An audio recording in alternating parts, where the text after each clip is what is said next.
Well, stretching isn't everything. What mobility is actually activation as well as inhibition.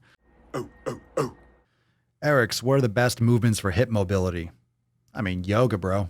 Yoga. The thing is, when it comes to hip mobility, what most people think, oh, no, I stretch. Well, stretching isn't everything.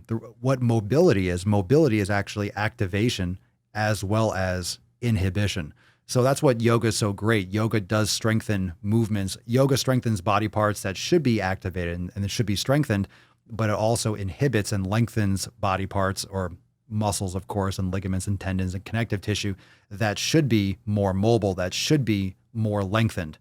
So when you're doing yoga and you're doing external rotation, you're doing these positions like Warrior 2 and you're opening up in Warrior 1, you're really getting into that gluteus medius. You're getting into your glutes as you're opening up and you're stretching your adductors, you're stretching your hip flexors. So it's a combination. That's why whenever someone asks me, oh, what should I do to increase my flexibility?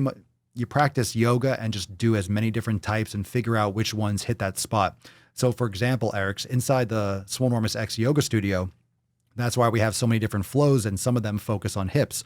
That's why we have ones that say, oh, this is shoulders, or I'll do a Swole that says wrists and ankles, or we have ones for hip flow number 1 or hip flow number 2, or spine or hips and twists, because you can still have a yoga flow that focuses on certain areas, but everything's connected. So even if you're doing a hip yoga flow, it's still going to help open up your back. It's still going to open up your hamstrings and your quads because some of those muscles cross the hip joint as well as the knee joint.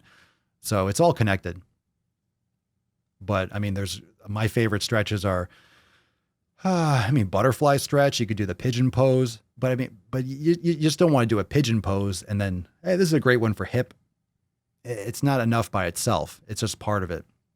But pigeon's a great one. If you pick one, that's a great one. But also modifying that appropriately takes a little bit more than just me slinging out the title or the name of it.